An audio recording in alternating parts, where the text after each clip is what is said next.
Hello, Miami. This is 305 Sports Now, your home podcast and channel for all things Miami sports related. I am Will, and what a great game between the Miami Dolphins and the Buffalo Bills. A playoff-like atmosphere. It was a great victory. It had it all, including a butt punt.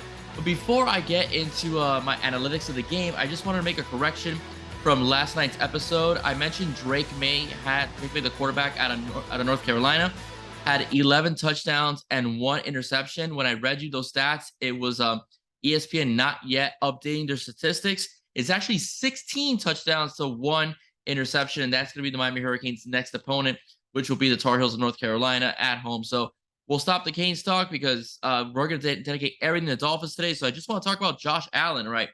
Josh Allen proved that he is an MVP caliber quarterback. Josh Allen proved that he is a Super Bowl contending type quarterback. Josh Allen did have a good game with 42 of 63, over 400 yards passing and flat with 2 touchdowns, right?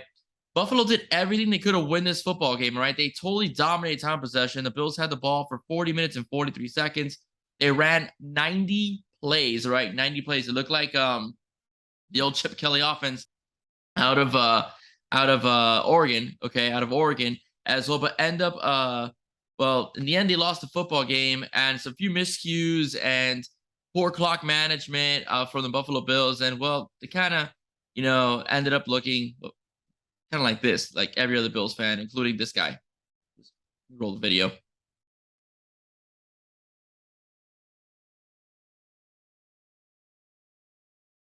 And yes, that is our former favorite Miami Hurricane, Ken Dorsey, displaying frustration as his Buffalo Bills offense, fails to attempt a field goal to try to win the game, at the last final seconds.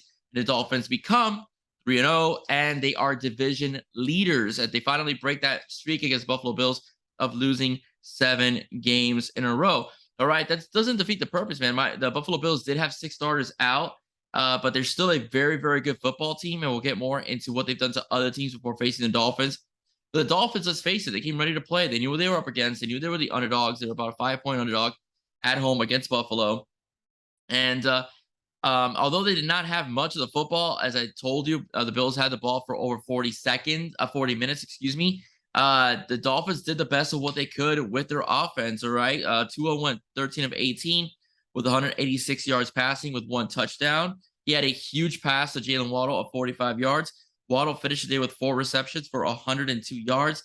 Chase Edmonds on short yardage, 2 touchdowns. The Miami Dolphins running game was still, non-existent today, but it punched in and scored when it needed to score. And the defense held its own. I mean, they were out there for a long time. It was a very hot day. The Bills were cramping like crazy, throughout the whole game.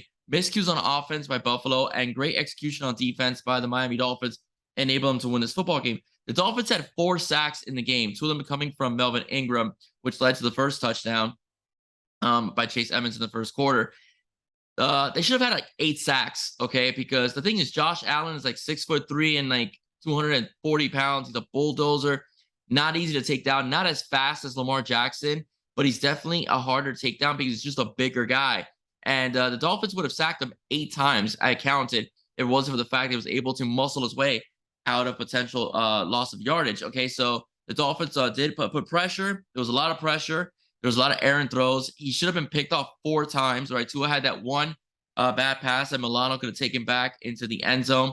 Josh had about 4, including in towards the end of quarters, okay? When he bobbled the football in the second quarter to go to halftime and threw that pass that Stephon Diggs really didn't look like he was ready for. X-Man could have probably taken it to the house, right? Xavier Howard was ready for that football, could have taken it to the house. X-Man dropped a ball in the end zone. Javon Holland dropped a ball that, in a red zone situation as well. Jalen Phillips had his hand up in the air, batted up a little too far away from him, was not able to come down with the football. So I count about a potential 4 interceptions for Josh Allen. The Dolphins did frustrate him despite his numbers, but Josh Allen, being a veteran quarterback, was able to move his team and almost win the game. But you got to give the Dolphins credit. I mean, they held the Buffalo Bills to 17 points in this game. This was a Bills team that scored 31 points against the defending Super Bowl champions, all right, the Rams, all right, 31 points. And then they bludgeoned the Tennessee Titans, putting up 41 on the scoreboard. Miami only held them to 17 points. Now, what's the now? Tua got knocked out of the game. Actually not knocked out of the game. Got knocked out for up to the end of the second quarter. And Teddy Bridgewater comes in, gets sacked twice, and then Tua comes back into the game and is able to lead his team. Despite all of Tua's flaws that we've talked about, and doesn't have the strongest arm in the world. He's not tall. Doesn't look like the prototypical pro passer. The guy just manages to win. All right, he's got about a 67% win percentage. He's this season at least he's made the right throws at the right time. He's put his team always in a potential game-winning situation. That miraculous comeback, against the Baltimore Ravens last week, Tua had a lot to do with that. So what I'm trying to tell the fan base now, and you're entitled to your opinions, let's all stop now, and I'm including myself in this because I've done it too. Let's stop the Justin Herbert talk. All right, let's stop the Justin Herbert talk. We got a guy that's winning us games. It's looking really good for him. This is the coaching staff that believes in him and is putting him in the best position to win football games. The team looks good. The team is having fun. All right.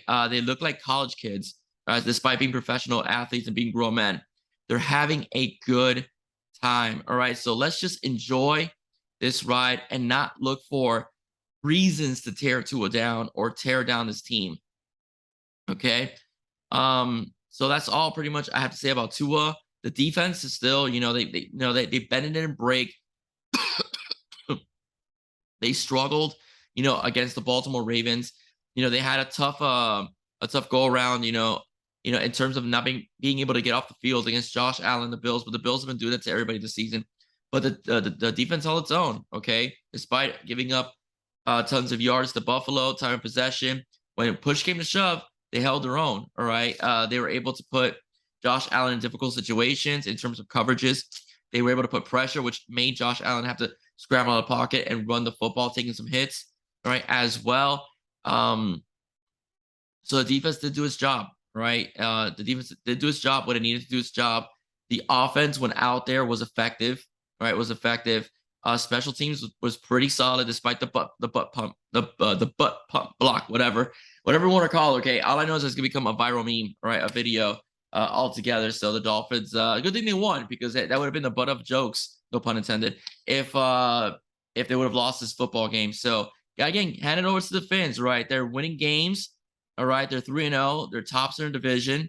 First time we can say it in a while. Okay, Buffalo's been put on notice that this is a Miami Dolphin team that is not going to quit, that is going to try, to make strides and enter the playoffs and enter with a winning attitude. They have the offensive personnel. They have a lot of speed. There's much improvement in the offensive line to it. Has had more time to throw the football this year. I do think the running game will improve. All right, in the right situation, that the running game will get better. They have too much speed with Mostert and Edmonds as well. This line has also been upgraded. It's pretty solid. Remember, against Baltimore, they had to throw. All right, they had to throw the ball because they were down by so many points. And in this game, it was the passing game that was getting them, the yards, the chunk plays they needed. All right, when they were available to them. So that's pretty much why. But I do think the running game will get better.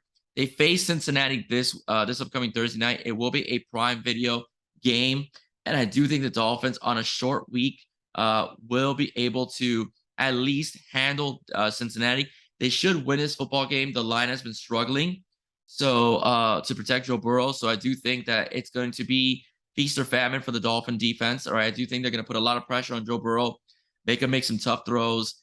I do believe X-Man, hopefully his groin isn't tender because he'll be in charge of Ja'Marr Chase this upcoming game. But I do think the Dolphins could pull it off and end up 4-0 this upcoming week. Okay. Well, for everybody, that's it for me. I am Will. If you like what you heard, please hit the like and subscribe button. All right. For 305 Sports Now, once again, I am Will. Stay safe. Be safe. God bless. See you soon. Go Fins.